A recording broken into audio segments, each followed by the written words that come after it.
Welcome to Rich Thoughts, Poor Jokes, the podcast where meaningful conversations about mental wealth meet a healthy dose of humor. Each week, your hosts, Dr. Roxy Riefkohl-Cook and Dr. Stephanie Ellis, two of Houston's most respected doctors of counseling and psychology, coach you on the path to mental wealth. They will not just inspire, but entertain you while empowering you to elevate your life. Welcome back to Rich Thoughts, Poor Jokes. So we've been talking to you about communication, and today we're going to wrap up and give you another episode on communication. We titled this one, 5 Conversations. Why did we do that? Yeah, we realized we were talking to you a lot about communication and not doing a good job of giving you examples about how to do it. So we want to do a lot of that for you today. It didn't seem fair to not give you some language to use while we're talking about this. But, okay, wait, before we start. Yeah. This has been bugging me for weeks. I just have to throw something in there from a couple weeks ago when we were talking about sort of taking our emotions. Right? Mm-hmm. Your emotions, they get too big, they get too loud. We need to be able to stop, drop, and control. Mm-hmm. And I've been thinking about that.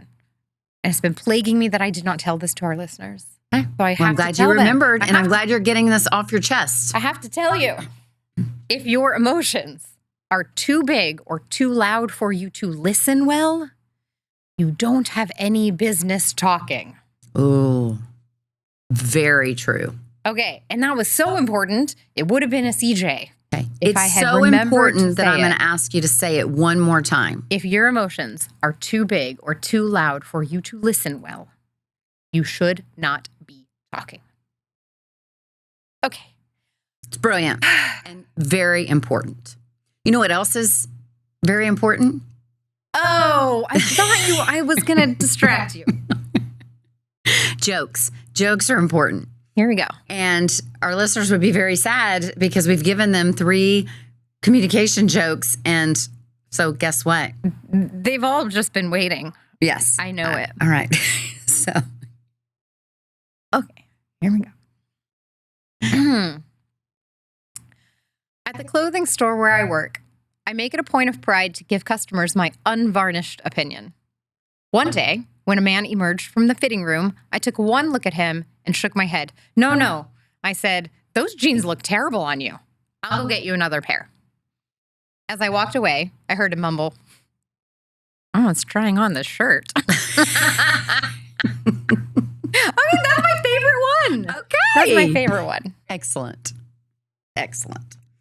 Okay, jumping in to the very first conversation that we want to give some examples for. We're going to start with a really important one, and that's asking questions. Okay, so what we want you to think about is when you get ready to ask a question is, what is it that you're actually wanting to know? You do need to think about that first before you jump in and ask a question. And secondly, are you seeking a fact? Are you seeking information? Are you looking for an opinion? What is it that you're wanting to receive when you ask this question? Which later we're going to talk about, maybe it's not a question that you're wanting to ask. Maybe it's just you're wanting to give information. This one's the trickiest one. I think that people, and maybe especially women, use questions to try to do this other stuff. Mm. So absolutely, step number 1 when you're asking a question is make sure you're asking a question. Yes. And make sure you want an answer. There might be someone here in this room that does that often. I can't imagine who it might be, Dr. R. And let's see if we can catch you doing it accidentally today. I'm really focusing and trying not to, but I do want to share that this is one that I do struggle with because I will give information or I'm trying to give some constructive criticism or feedback, and then I find myself ending it with a question. So right time, right place, and sometimes it's not.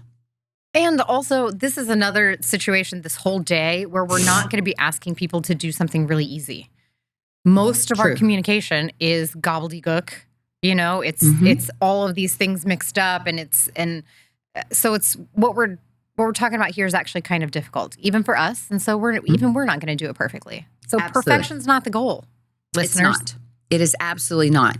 And also, we've talked to you often about if you find that you have something that's a barrier that's ongoing with your communication, you need to, you can practice it, you can read books about it, etc. But if you really find out that there's a true barrier and it's something that is problematic, it gets in the way of your relationships, your leadership, your parenting, whatever it might be, then seek some real help for that. That's something I think a lot of people don't know about therapy, is that one of the things that therapy can be is just a sandbox. Yes. You can practice all this stuff, communications or vulnerabilities or any kind of thing in a place where there aren't any consequences. That. I think it's important too, before we start giving examples, that we break down closed versus open questions. Okay? So, closed questions versus open questions. Oh, you want me to say something about it? Mm-hmm. Okay. A closed question is anything that can be answered basically with one word. So anything that's a yes or no answer, things that are a number, like what time should I be there? 7.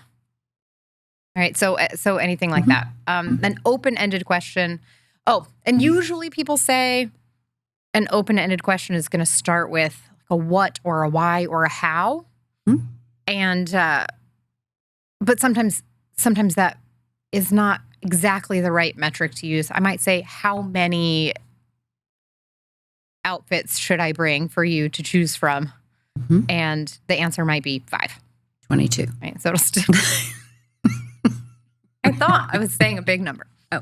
All right. So a closed question is anything that can be answered really succinctly with a short, small kind of fact. An open-ended question is an invitation to the other person to give you lots of information about what they are thinking or feeling, how they're imagining, or what's going on in their inner world. So we'll try to point that out, I think, as we go along. Excellent. Okay.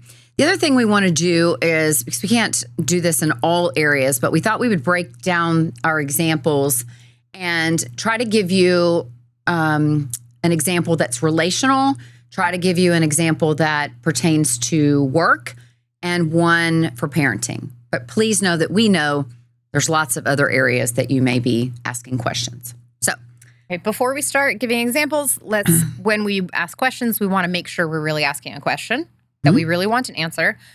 Make it clear. Listen. yes. The whole point here is that you're about to get new information for yourself. And if it's not what you expected, this is the hardest one. Be confused, not defensive. So as we go through our examples here, just wanted to put those tidbits out before we got to it. Super important to remember those things. Definitely. Okay. So a relational question example. Here we go. The girls asked me to go to happy hour Friday. Do you have something planned already or for us? Closed question. Closed question. Okay. But nice and clear. Very much. Then we're gonna listen. And open-ended could be something that you add on to the end of that question. It would be, how would we like to handle the kid situation? So, all right, I have the kids' examples Okay. for today. I think all of today, I have the kids' examples. You do. All right, here's a question. A closed question to your kids might be, is your homework completely finished? That's a good example of how sometimes parents are asking a question, but they're not really asking a question. They're really trying to say something like, your homework should be completely finished. Or if your homework is not completely finished, that's what you should be doing instead of raiding the pantry. Okay, but if it's really a question, if you really want to know the answer, then an example of a closed question might be, is your homework completely finished? Perfect. An open question might be something like, they said no. Is your homework finished? No. What kind of support would be most helpful for you right now? That's a great one. I like that very well. And moving to a work example. Yes. Okay. Closed question for work might be something like, how successful do you feel that the meeting went? And great. Yeah, I think it went great. I like that example because it's one of those ones that doesn't start with like, do you or is it, but it still could be a closed question, right? Like it's one of those things that could go either way. A person could say great or awful, and then it's done. Or they might take that as an invitation to say more stuff. And to reiterate what we've said throughout this series, you must stop and listen to the answer. Listeners win. That is super important. And so I have I have been this person, and I have definitely been on the receiving end of this where it's a question asked, but again, like you said, it wasn't really a question because they just had more to ask or say. Open-ended for work would be something like, what steps do you feel could enhance our next meeting's effectiveness? Excellent. Okay, so asking questions is one communication thing you might do.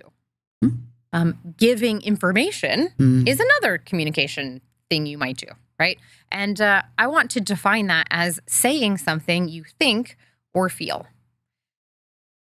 Yes. And I think our examples are going to be pretty clear about that and tentative, but can I just throw something out there that is like, even when you think you're saying something that's a fact, you're still saying something that you think. So I realized we didn't say that on here, and I think that our examples are pretty gentle. But in a way, all you can give another person is information. So. Yes. Okay. It's also really important to choose the right time when we're doing this, okay? And the right channel. And what I mean by that is, are you going to give this information in person? Would it be better received in person? Is this something you can do by email or text or what have you? Phone. Phone. You know, people. What? Phone. Nobody talks on the phone, Dr. R. I think that mode, medium of communication really matters here also for this piece, which is prepare what you're going to say if you have the opportunity. And then you might, that in the middle of a conversation, you don't have that much time to prepare it. So the more important it is, the more you might choose one of these other methods to make sure that you're saying the thing that you really intend to say. Very much so. And preparation, even though there's some of these types of communications and conversations that we have where it's imperative that we prepare, preparation, even if it's just in 2 seconds in your own head, it's pretty important. Valuable. Very much so. Actually, let me go back to that. If your emotions are too big or too loud and you shouldn't be talking, is that's not a bad time to write something down. And who said this? It was a writer who said this, right? But who said write drunk, edit sober? I don't know.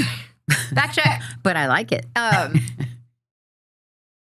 Even then, right? You might pour out in writing everything it is that you think you want to say, get it all out there, all those big and loud emotions, and then give yourself some time to go back, edit yourself. It's not inauthentic to do a good job communicating.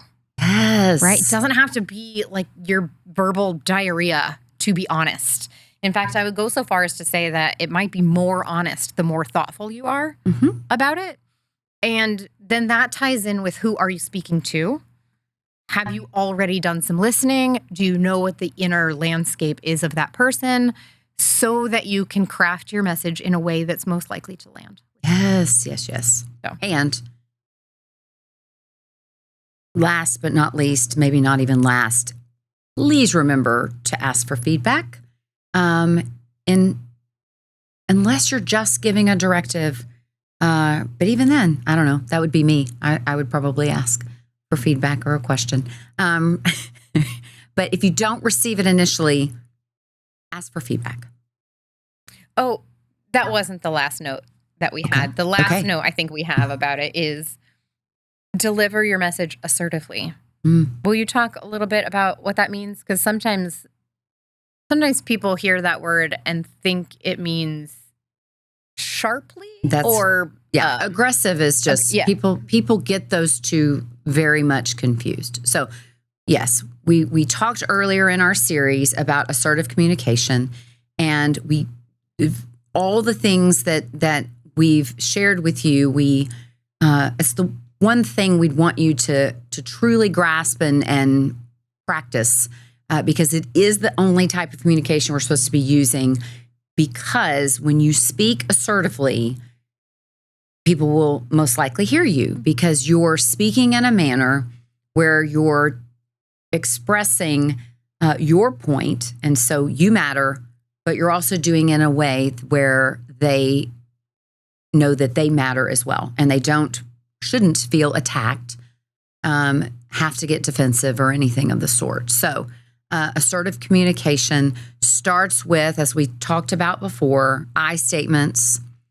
Make it about you, how you're feeling. Share what it is that the information that you're trying to share, but do it very clear and concise and direct, but in a way that, again, when you start with how you're feeling and what you're expressing, it should be heard. Okay.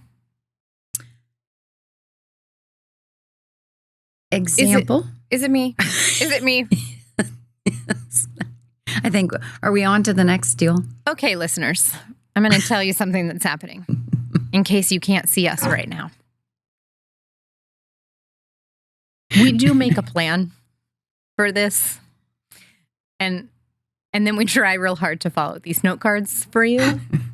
And you might notice, if you're watching, sometimes we don't do it quite right.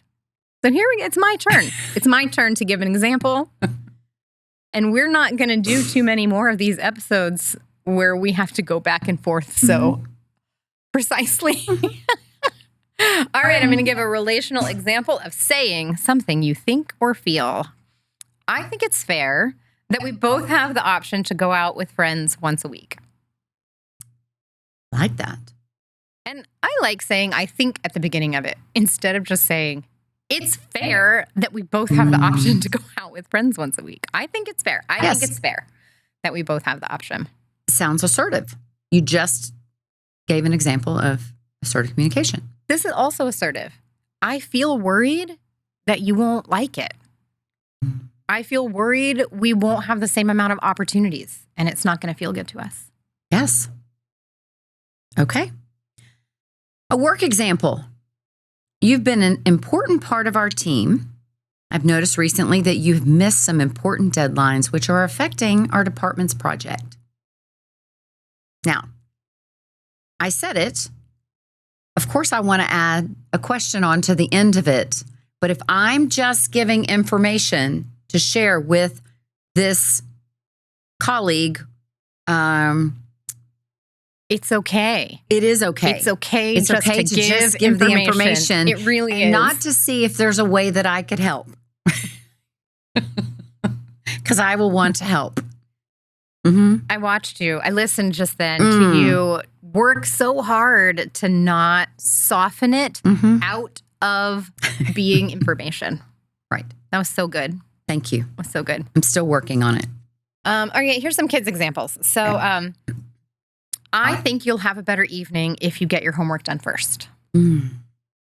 Again, different than you will have a better evening if you get your homework done first. That's assertive. You're making it about your feelings, and I'm sharing owning that it belongs to me. It's a thought I am having, and that the other person, by virtue of being a different person from me, might not think everything the way I think it.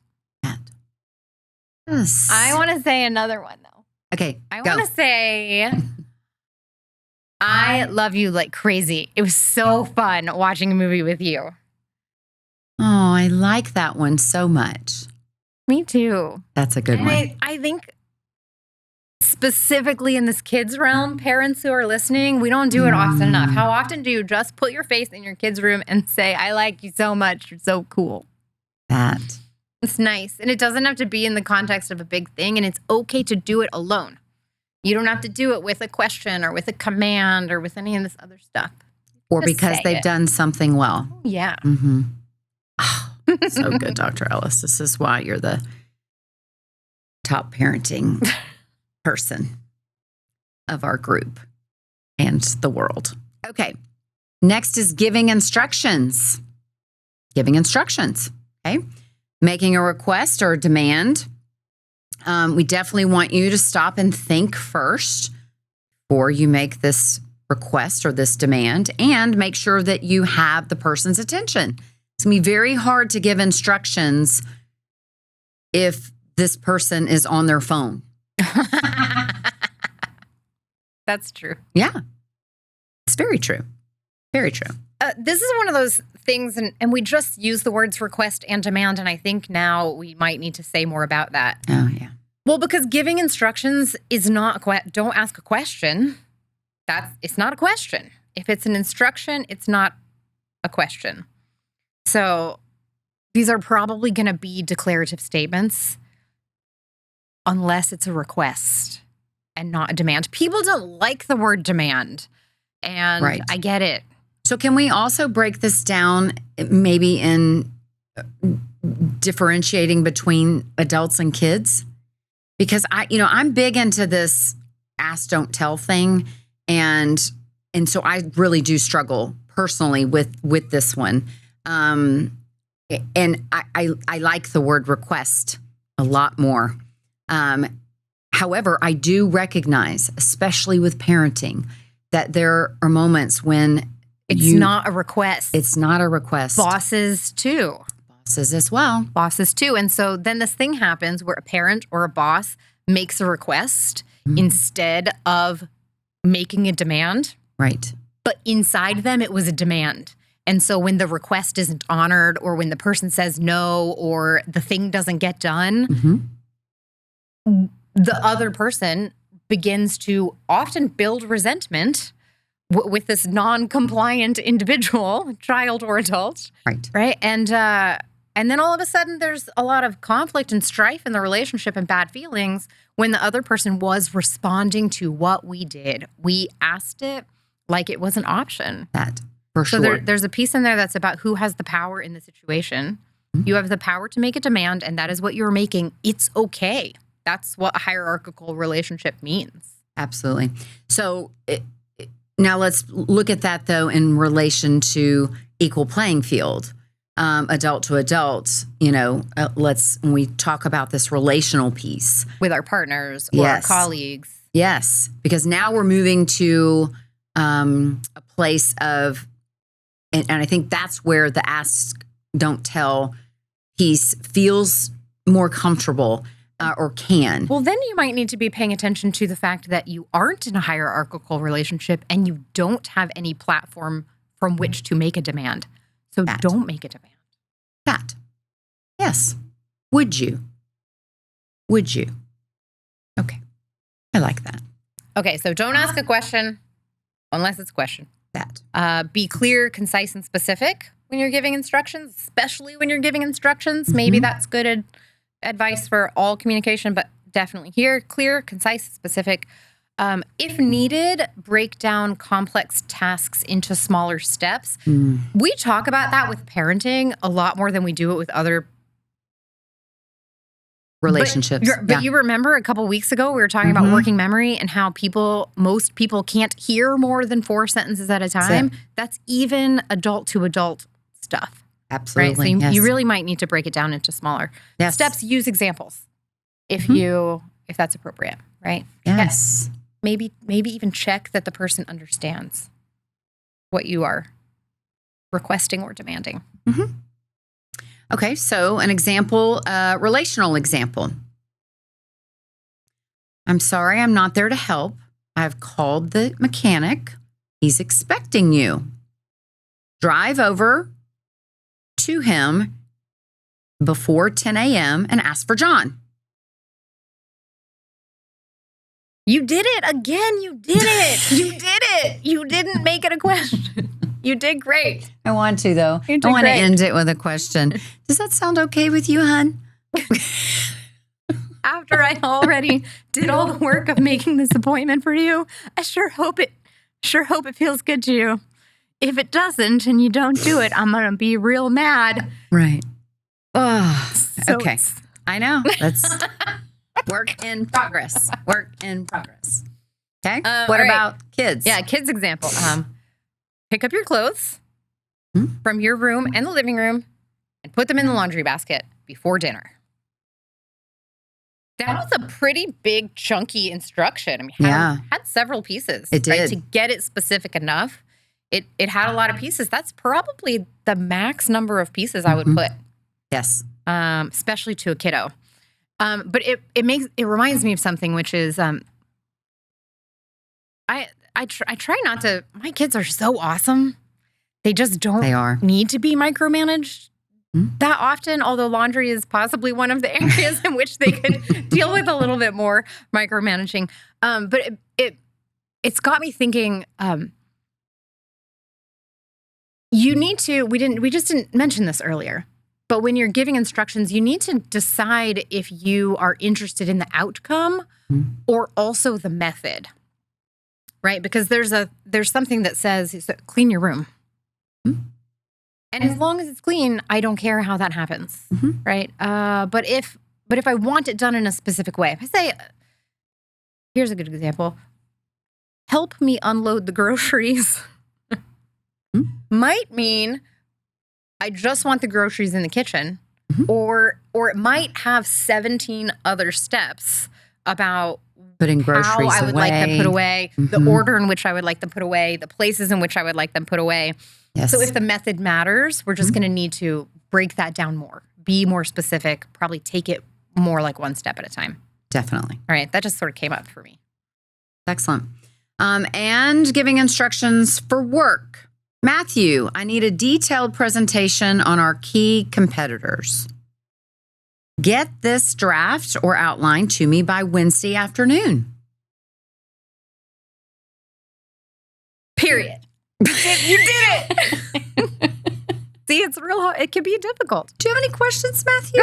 Can I help you with Does your Wednesday sound list? okay to Does you? Wednesday work? How busy are you? Is it going to be all right? Yeah, don't do that. Okay. This one's a great one. This one's my favorite. Are you ready? I'm ready. Praising effectively. I love that one. Definitely. Okay. Look, this is something we should all be doing. We should all be doing often. You just said that, especially related to your children, but also friends and spouses and employees, everyone. Do the praising piece. Think about what you're going to say. Avoid being vague. That's important. And highlight specifics, like especially the behaviors that you see. Look, everybody likes to hear good job, but that's vague. Let's be specific about what they did well. I like that. Right. So give examples of the things that you are praising. I throw gratitude in there. Gratitude is sometimes appropriate as part of the praising process. I think that might show up in the examples a little bit. Two other things maybe that are really important. One is praise effort and outcome if they are both praiseworthy. But feel free to praise either one if one of them is praiseworthy. So we'll get there. And listen, I think we're worried in these other things. We want to make it soft and be real gentle and be nice about giving instructions and stuff. But if you're praising people enough, they're going to know you're a nice person. So up the praise quotient and keep your instructions clear. Okay, so effort and outcome. And then listen, don't lie. Don't lie. Maybe don't lie. Just in general, but don't praise people for stuff that you do not think is praiseworthy. That is a good way to get more of what you don't want. That definitely so. Mixed with tone, body language. Did we say, we didn't say that, did we? We haven't talked about that at all. Yeah. Tone, body language to convey your sincerity. And I know some people are better at that than other people. I have like one tip about that, which is Say it. if you're not gonna go get training Mm-hmm. in it, my tip for doing tone and body language right for the situation is to get your heart right first.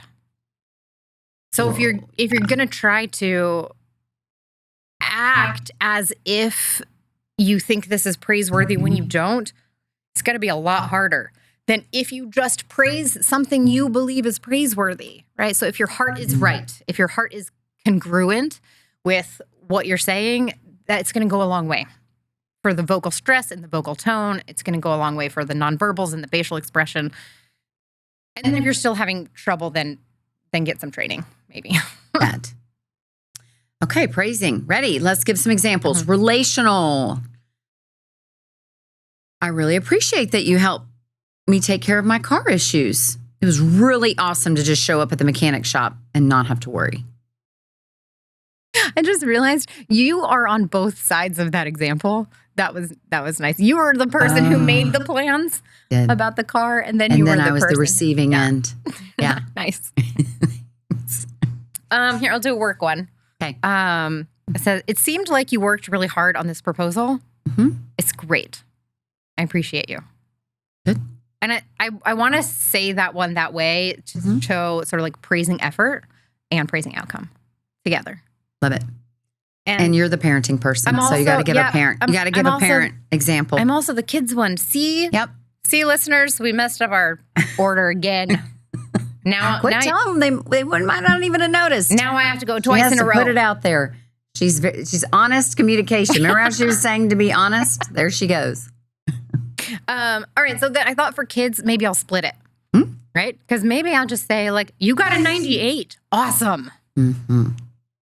And that's just the outcome. Yep. Maybe you got a 98 on coloring or in way to high color. School. I don't know. Yep. I don't know if it was ever for you or not. But, like, a 98 is awesome regardless. You got a 98. Awesome. High five. Mm-hmm. But then sometimes the outcome is not what you want. Sometimes the outcome is not what I want. Mm-hmm. Right? I know you didn't get the grade you wanted. I know you turned in something and it didn't meet your teacher's expectations. I do want you to know that I watched while you were working on that. I saw how hard you worked. And I thought, that's really good. Oh, that felt nice. That really did feel nice. Even though there was disappointment at the beginning, right? Most likely. And probably maybe, for us both. Yes. That felt really nice. And I guess maybe it's worth saying something in here, which is like sometimes neither is praiseworthy. Mm-hmm. And I'd say it's unusual in a situation for both parties for only one party to be disappointed in the way something like that went. I don't know. I'm thinking right now in this moment, like, how would I talk to my kid if they just failed something because they didn't work hard on it? I think I would just say, ugh, sucks. I do. I mean, I just don't know how often there is a call if the other person's already recognizing that the thing did not go well to like give my 2 cents. They need to really be called out. Okay, again. well, obviously you got that bad grade because you obviously didn't work hard. I don't know. That's just very rarely necessary. Okay. Good point.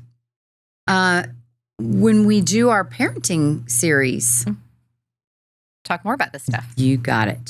You got it. Okay, last example is going to be practical communication of giving constructive feedback.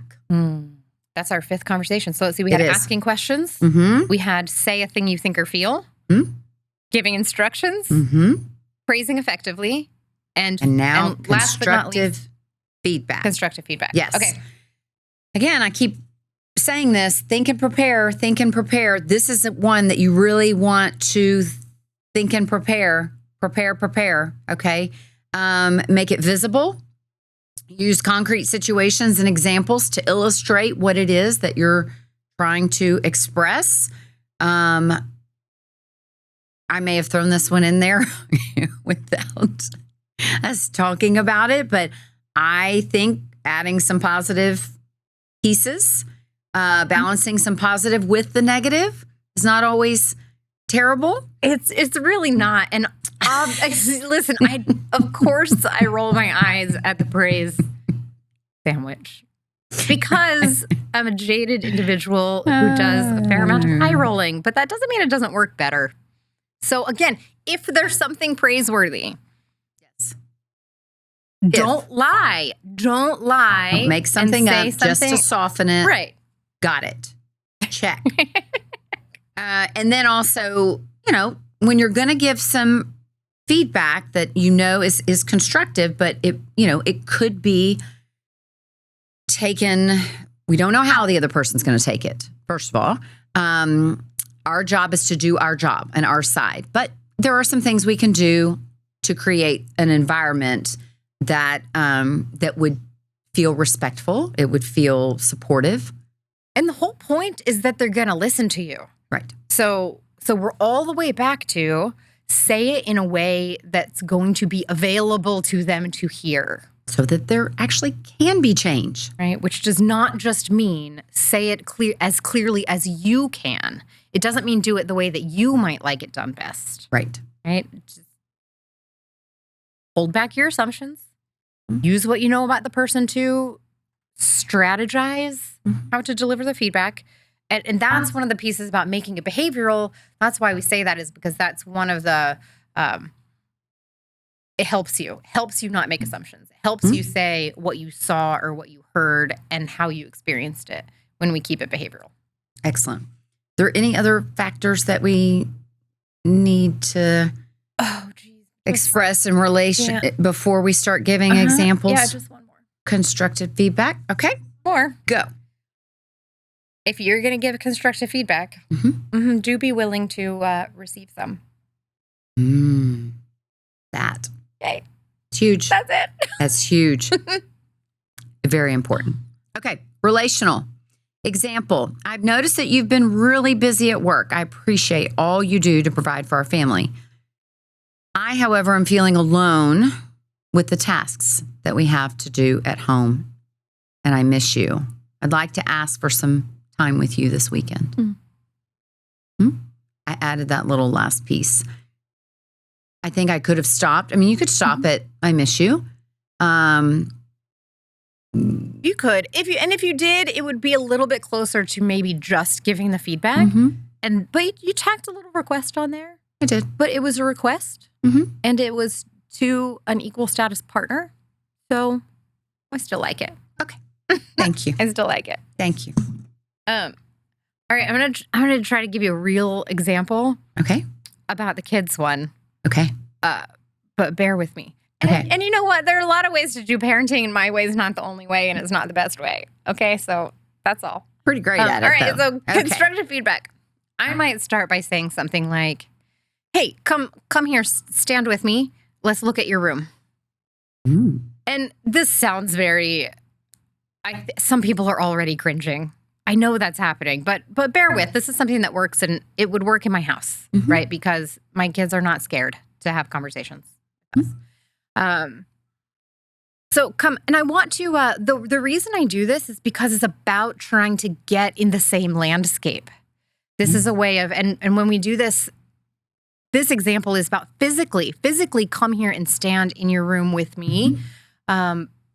But I like it because it's an expression of what we might always be trying to do. How much can we get looking at the same thing? Right? Talking about the same proposal, or making sure we're talking about the same conversation that we are following up on. So we're kind of in the same place as the person we're talking to. Love it. Okay, so come here, stand with me. Let's look at your room together. For me, the amount of clutter on your floor and your desk doesn't seem clean to me. And this is one of those places where I have these awesome kids and their outcomes are good. So I don't think I need to micromanage their method. I might say something like, if that's working for you, it's working for you. Yeah. I'm also looking around here. I see no insects. I'm happy.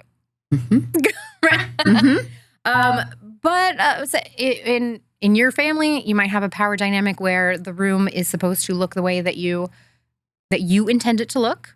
Okay, and so yours might look different. And we say, come stand with me, look at your room. When I asked you to clean your room, I'm pretty sure I was clear and said, I want your desk to be free from clutter. This still looks cluttered to me. Period. Perfect. Yes.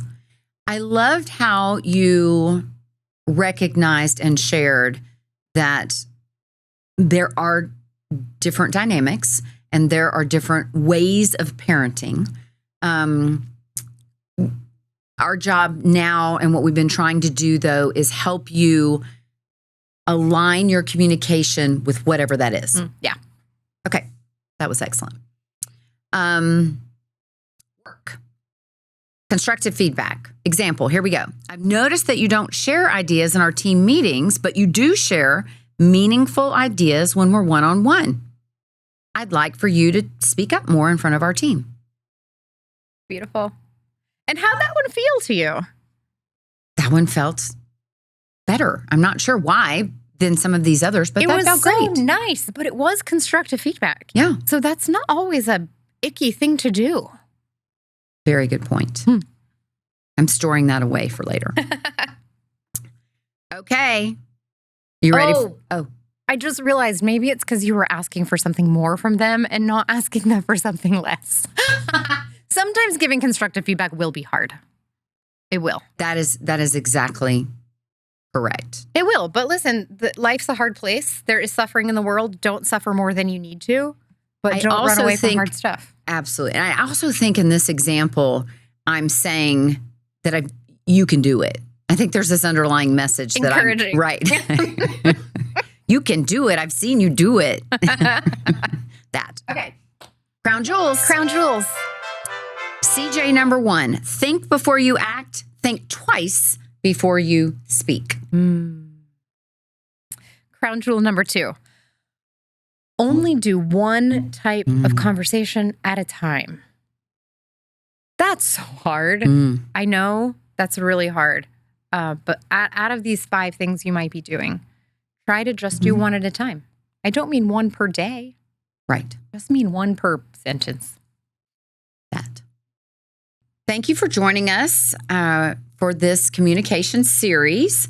We are also going to have a Q&A. And so please send your questions about communication into us. You can find our email address in our show notes, or you can email us at richthoughtspoorjokes@gmail.com. Awesome. So while we get that all prepared for you, the Q&A, we're going to launch into another series that we hope that you are going to join us for. It's going to be all about self-care, and it's not going to be what you expect. So we hope to have you with us for that. Please share, follow, or subscribe, or like us. And we hope that you join us for self-care. Thank you for tuning in to Rich Thoughts, Poor Jokes. We hope today's episode offered insight or possibility, a new perspective on your mental wealth journey. Tune in next week for more strategies to drive success. Please consider subscribing or sharing this episode with someone else, because your mental wealth matters. And a few rich thoughts and poor jokes can help you live with abundance.